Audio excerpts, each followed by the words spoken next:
For the next hour, and perhaps a little bit past, we are joined by a scientist. We will just leave it at that. Don't want to give out too much information, but she said we could say that, who has worked for some of the largest pharmaceutical companies in the world, has worked for the Bill and Melinda Gates Foundation, and of her own accord left because of moral reasons.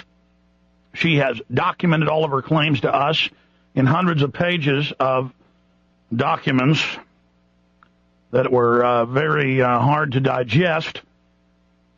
Much of it we were already aware of, so we know it's very credible and powerful information. And I want her today to also talk about some of the things that appear to be some of the good things the Bill and Melinda Gates Foundation has done. I want to be as fair as possible from her high-level perspective. This is a $80+ billion tax-free foundation. It is closely integrated in with Planned Parenthood, the World Health Organization, the Central Intelligence Agency. It is the heart of the military-industrial complex. It is nested and sequestered in with the core New World Order operations, the tax-free foundations, the Rockefeller foundations, the Carnegie foundations. And this is a window into the dark crevasses of the scientific dictatorship. Now, there are wide areas we can discuss, but I want to bring Cynthia up on air now. Much of what she's going to be talking about can be reverse engineered if you want the documents for yourself. She even told me I could post some of them, but I don't even think I want to do that because of some issues and questions. I think they could track it back to her. But a lot of it can be found in World Health, IMF, World Bank documents. A lot of it is public, but decentralized. You can find different pieces of it. We were actually able to take some of her documents and find them ourselves, or pieces of them, because governments and others do report on some of what's going on. They are obsessed with security. They are centralized, heavily centralized in secret offices. They meet in secret. This is a major defection against the New World Order. This is big, ladies and gentlemen, and this is risky as well. Not just for our guests, but for this radio show. But I have a moral responsibility to put myself at risk in my radio show and what I do from all sorts of repercussions, because innocents are threatened by this, the rule of law is threatened, and transparency is king. Okay, Cynthia, where do you think we should start? Maybe as much about yourself as you can tell the listeners, and then some of the areas you've worked in without giving too many dates. And then I think we should just get right into the HPV situation first. But if you can, give us a overview. First off, thank you for coming on. Thank you for your courage. Oh, well, thank you very much, Alex. I really have always enjoyed your show, and that's sort of why I contacted you here. First of all, I want to say that I'm not suicidal, and nor have I ever been, or I don't think I will be. So we just thought we'd get that out, because this is kind of a scary territory.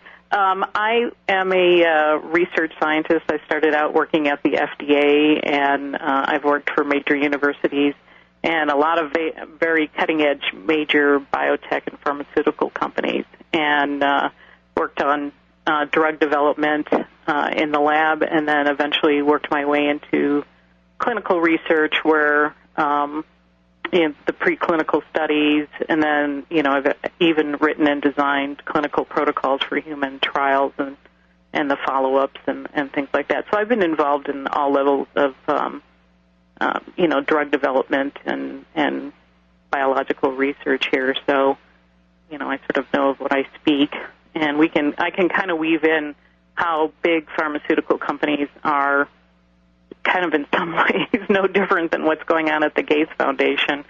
So there's certain kind of overlapping practices that happen here that allow for lack of oversight and shenanigans to go on.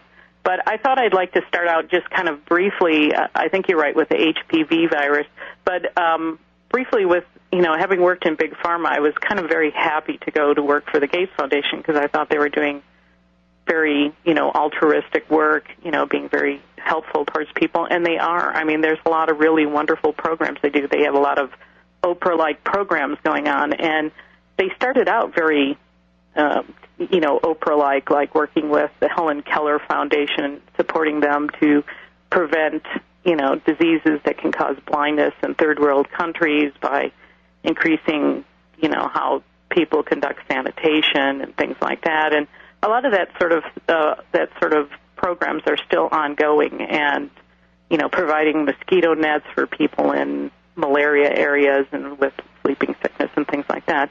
So there's a lot of really wonderful programs that they are supporting and helping people with. Having said that, interspersed with all that, there's a lot of they're kind of moving. They still have those basic programs going on, but they're moving more now towards, now that they've kind of established themselves in these different countries with these really great programs, and which they probably should continue. They're working more and more towards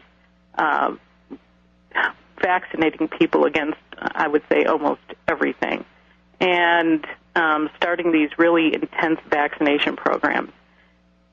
Moving away from, like, say, creating drugs that would help people for things, and moving more toward creating vaccines. And I wouldn't even call them, and of course you're a scientist on this, but I wouldn't even call them, and we were talking yesterday, these aren't even, vaccine isn't the right word, because this is genetic modifications. We're talking about, you can't really even call these vaccines, except in the loosest of terms, because we're talking about DNA altercations, changing DNA.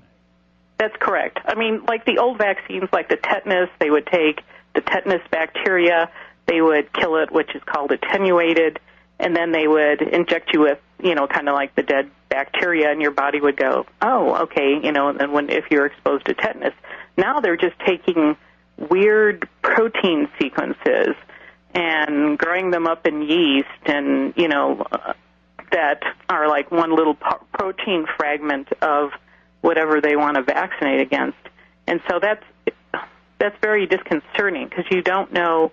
They're putting in very weird random bits of protein and DNA, and they're calling this the identifying marker for that particular disease or parasite or virus. And with no real testing. And this is, you were saying, guinea pigging in the field with experimental vaccines, where, yes, we know it'll affect the protein in a particular type of worm, but then it'll affect other things. It'll affect other things, and they don't know how it'll affect other things until they test it in people. And, big pharmaceutical companies here get away with that, too, because I worked for one company, and the FDA came back and told them they didn't have enough safety data, so they wouldn't let them proceed until they did more safety trials.